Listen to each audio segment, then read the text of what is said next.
Oh, welcome to Encouraging Conversations. Today I have with me Marlita. I'm so used to some Spanish things that I like to add that, but Marlita's here with us from California. Is that your Yeah. hometown? hmm And she's going to introduce herself a little. Go ahead. So hi, I'm Marlita Hill, and I am a choreographer, an author, educator, have a podcast. So all around kind of, um, you know, communicator around mainly the areas of faith, art, and entrepreneurship. So I'm either working in one of those areas or some combination of them. Okay. And that's probably why Mandy connected us. Yes, probably.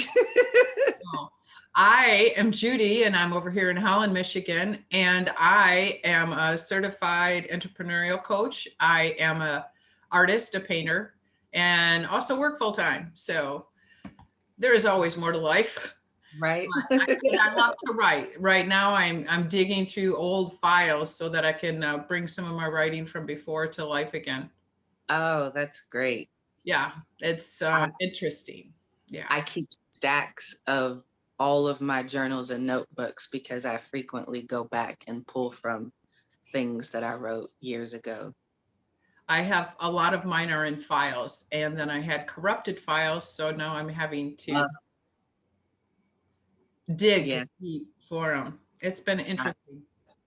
I know. And so, what's that process been for you to go back and look at older work from the experiences, Mm. the knowledge, the wisdom that you have now? What's that been like to go back to It's been interesting because I'm like, okay, I know at that point, I know why I wrote it that way.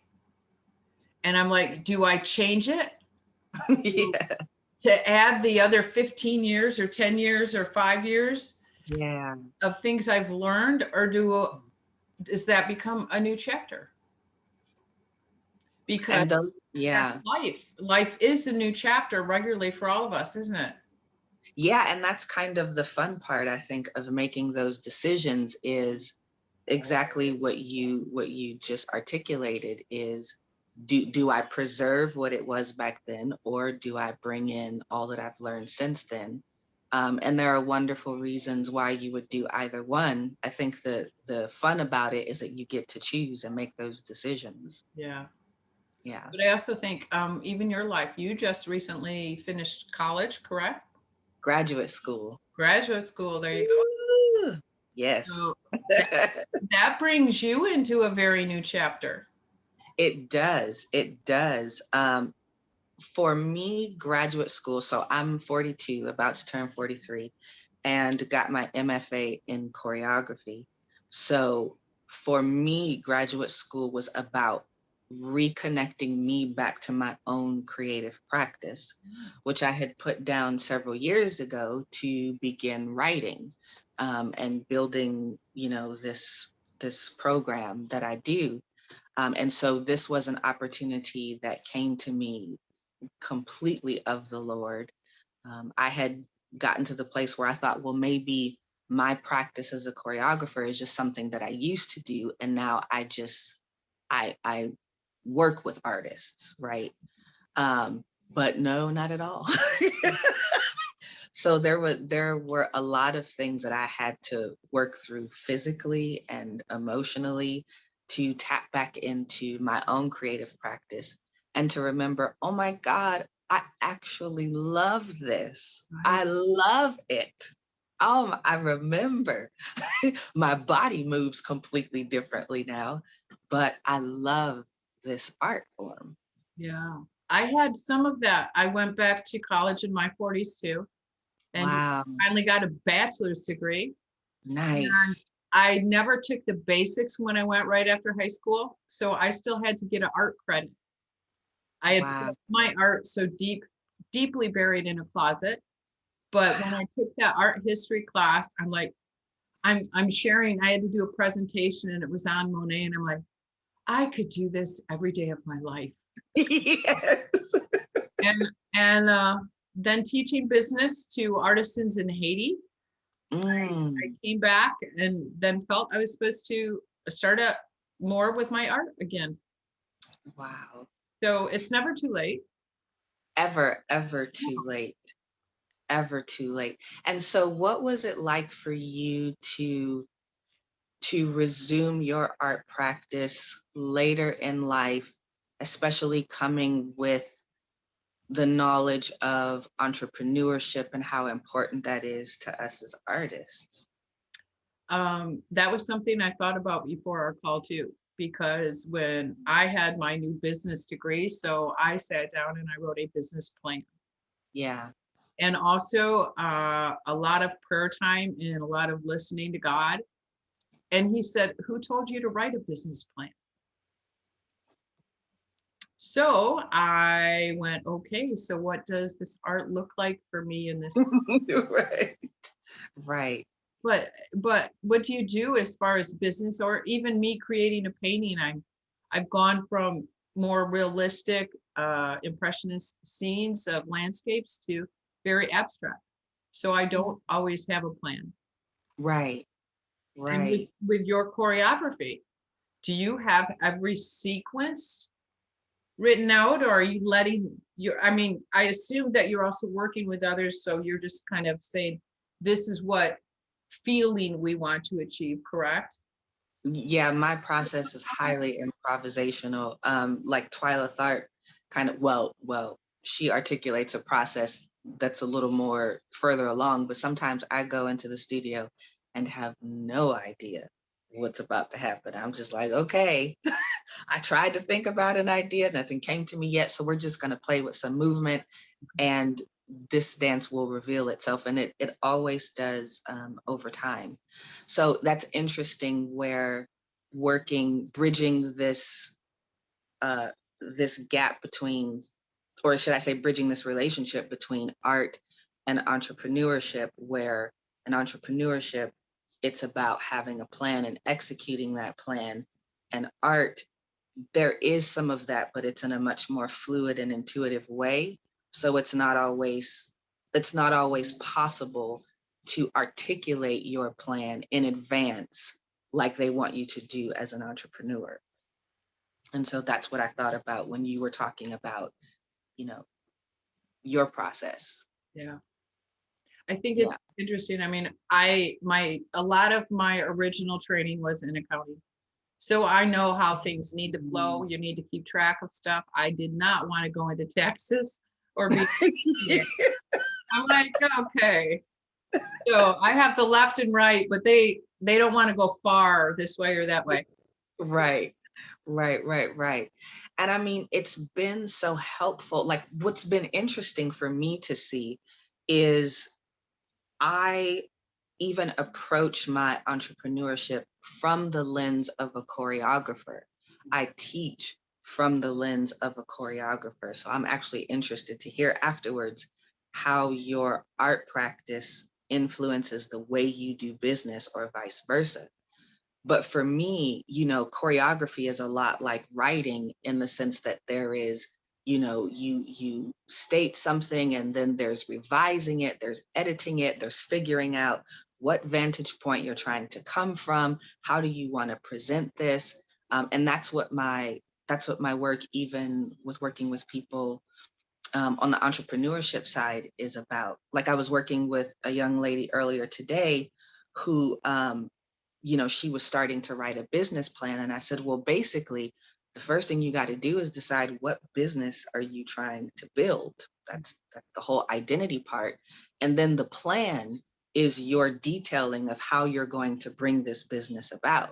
But you can't do the rest of the plan until you know what you're building, because that information influences every other decision you make, down to the penny, the cent, the period.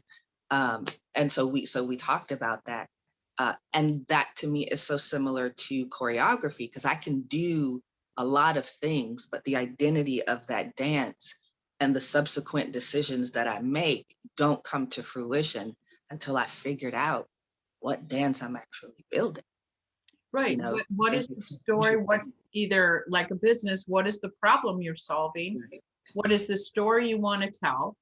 Right. What is the result you want to achieve? And like Stephen Yeah. Covey would say is, begin with the end in mind. Right. We have to, what kind of results? And often where it's like, I am going to sell this because I know how to make them. But Hmm. does someone really want it or need it? Right. I've had that, Yeah. weaving loom and weaving rugs, and a lot of people love the rugs. And I'm just like, but I no longer love the rugs. I love to paint more. So, Right.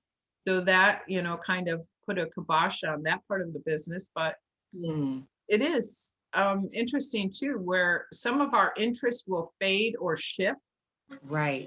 And that's not always a bad thing. I think the creative mind that we have and looking at the business aspects brings us new ideas, uh, Yeah. helps us to say, okay, this part's not working so well. How about if we shift it a little? Right. Because I mean, the way I think about it, there's two ways kind of that you can approach this entrepreneurship side as an artist. Is there's the, okay, what's popular in the market that I can make, and I make that. And then the other side, if this is what I make, now let me go find the people who will appreciate it and pay for it.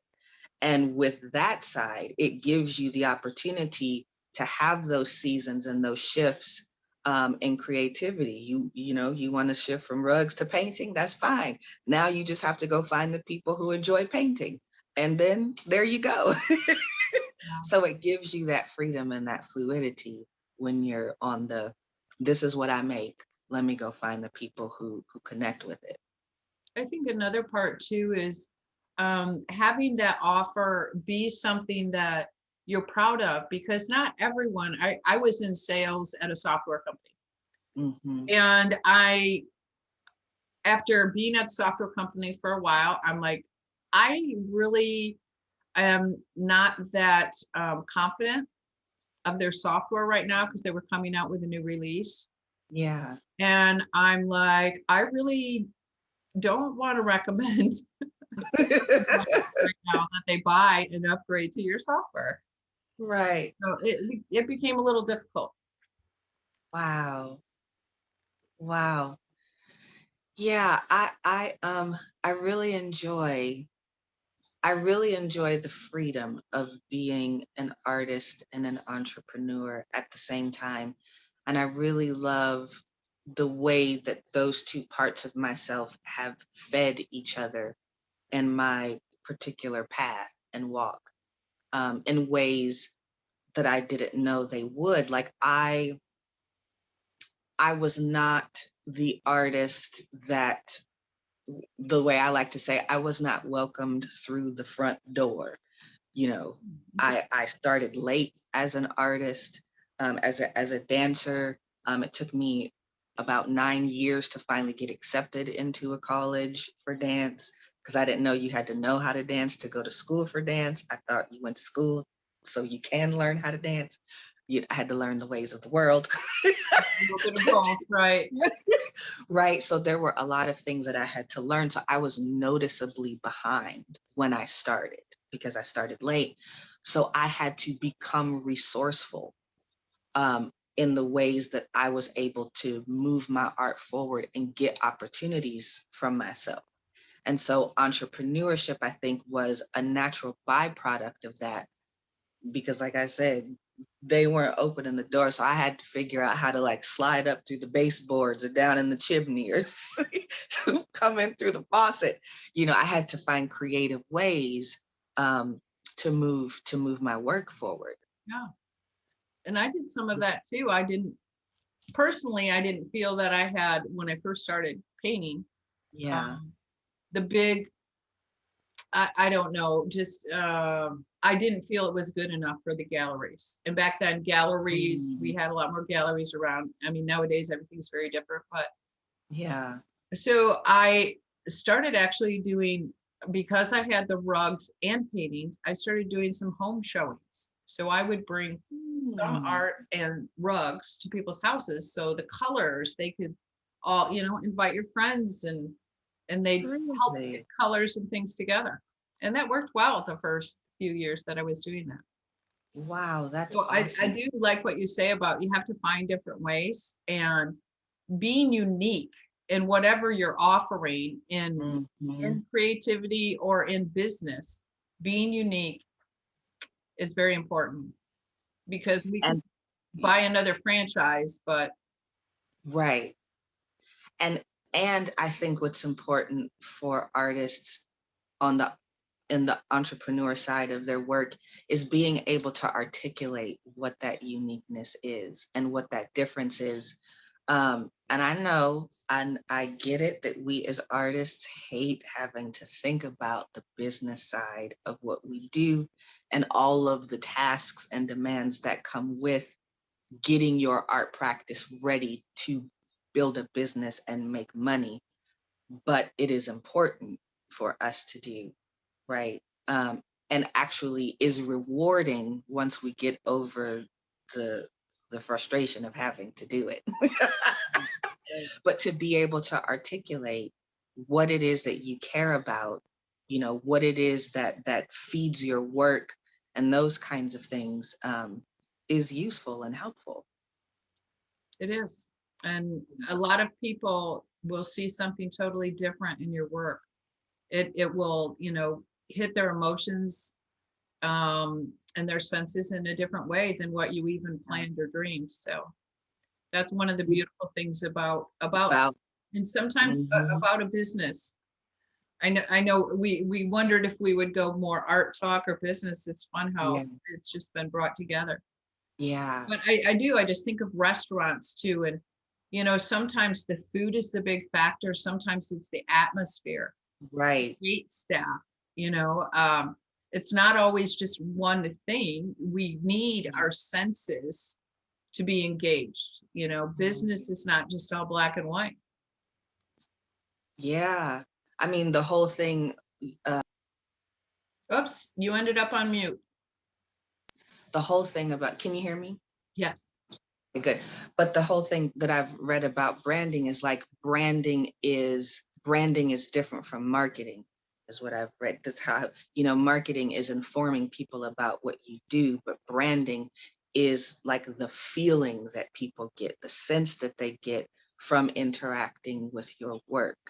You know what I mean? It's more of a feeling thing.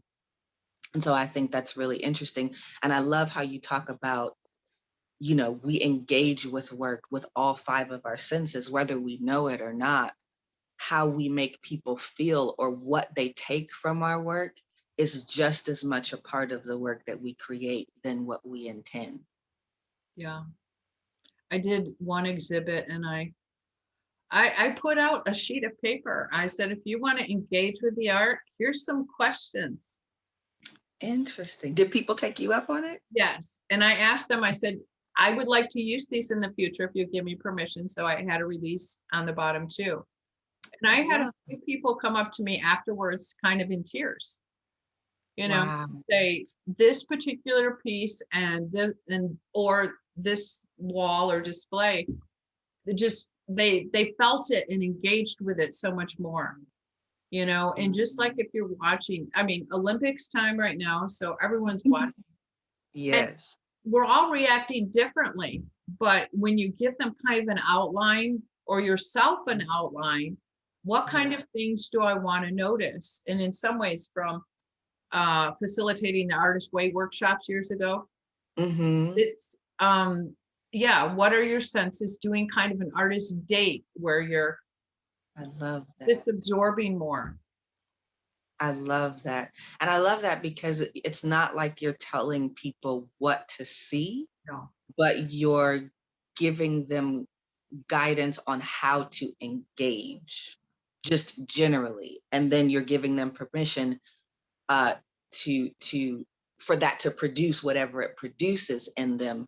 But it's like, this is the way to get a more full experience, a fuller experience from this, is to allow yourself to experience it from all these senses. Yeah. And just what is it personally to you? Yeah, yeah. Hmm. And so, what has been for you as you work with artists and helping them understand that you are an entrepreneur as much as you are a creator. Like they're inextricably tied, actually, if you're trying to make money at it at all. What are things that you have seen that artists are either not aware of or hesitant to engage with? Hmm. Some are so very right-brained, they don't think in a business way, Mm, right? Their creativity, I think many artists, their creativity is limited to their craft, yeah. not to business or relationship. It every personality is so different, but then there's some that, their art is everywhere because they think the multi-dimensional way instead of a box. But you get that with business people, you get that with Yeah, everybody. you do. You And even do. in your art, you can put your art in one little box. Right, I, right. I turned into an explorer late in life, Hmm. or rediscovered my exploring side. I don't know, but Yeah. Yeah. And that's interesting too, because again, when I was talking to this woman earlier, I was like, for us, and I think this is for us as artists as well. But one of the things that was really difficult for me, and I see entrepreneurs struggle with, is when we communicate about our work, because this happens through interaction. Otherwise, no transactions happen, right? So there's the way we would talk about our work and think about our work from the creator's perspective, where we're interested in the features, in the benefits. We're excited to tell you about what we created, versus the translation that you have to make when you are interacting with the public and why they would consume it. There's the translation that you have to make to be able to explain your work and why you do your work in terms that would resonate with the people you're actually trying to get to buy it. right, And so there is that shift that we have to make from the things we care about to being able to explain why this would be significant to another artist. I mean, to a buyer of our art. right. Um, Again, in terms that they're using, not in terms that we would use as the creator, and our wonderful language that we make up, and we repurpose words in different and creative and interesting ways that they would never think about. And Yeah, so I'm like, the words be like yeah, we use some confusing words to other people sometimes. right, right. Yeah, That would make sense to another artist or somebody who's involved in your creative process.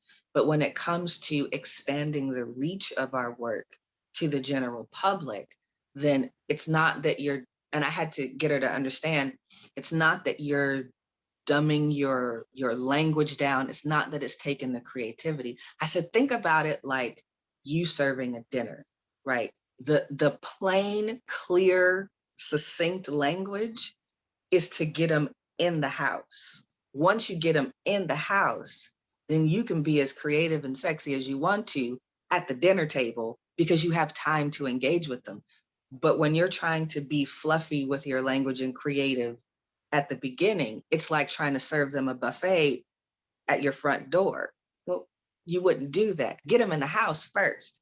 Then, when you have time, you can be fluffy and creative. I think also because you do some mentoring and coaching, right? That's what you're talking Mhm. about with your person. And the other part too is asking questions versus giving all of your answers and details. It's like, what Yeah. is this speaking to you? I mean, when I create, I get 500 messages in this painting. Yeah, And absolutely. it's to me, it's like it is my prayer time. It is a Yeah. place where I'm just exploring and discovering all kinds of things, not just Yeah. paint. So Yeah. having someone, I can't always just explain something in 15 words or 40 because Hmm. there's been 3 weeks of stories wrapped up in it. Right. Besides, the cat jumped on this one and left a mess through the house. Right. You know, And I think also the importance of capturing those thoughts, because sometimes even though people get different things from them, sometimes you'll notice there are certain things that keep coming up from people in their feedback to you as they share their experience. And it's like, capture those things and like, oh, I hear a lot of people say they get this or they feel this or experience this. And so it's like, notice those things, and that gives you an insight into how people are receiving your work, and you can use that in explaining the kind of work that you do. I think that brings back to a good point you said earlier about branding. Yeah. And I did take a branding workshop this summer. Mm-hmm. Very good. It was online, and the person just really brought you through a lot of things, showed you a lot of tools, Oh, wow. and because it just really helped me a lot. So, and it's like, what are the things that you're hearing? Are they what you want people to see? Right. Right. Or, is that a new direction that you should focus on to find out who your work is for? So, Yeah. And that makes me think of one of the things we do in choreography class is students will set an intention for the work that they're about to make. And when they present it, they share what their intention is. I have them do it two ways. One, they'll share it without telling us what it's about, and then they'll present it again, telling us what it's about. And it's good because it's like, okay, this is what you intended to do. Now you get to hear what your audience actually got from it. And that can help you either say, oh, okay, well, that's great, but I want to keep it how it is. Or no, this is really what I intended to do. Maybe I need to go back and reassess some of the choices that I made, right? If I'm trying to do a tender dance, a dance of tender affection between two people, but the way that I have them grabbing each other or the quality of the movement I'm doing is harsh and sharp, well, then maybe I need to reassess the quality that I'm using, or things like that. And you can go down the gamut. But yeah, again, going back to how are people receiving it, that's valuable information. it is. Yeah. Marlita, I am so glad to sit and chat with you more. Oh, you too. And our time went quickly. So, Wow, that was 45 minutes. no, but Oh, no, we're not done that far with that, but we're doing approximately 25 minutes on our talk. 25. That's right. Okay, that's right. That's right. And so anything else you want to share before we wrap up? Uh, do it. Do it. It's worth it. I know we do not want to think about the business side of being an artist, but it is liberating. It's heavy on the front end. And I really have found that there is a way that you can share about your work without feeling like you have to compromise the integrity of your creative sensibility.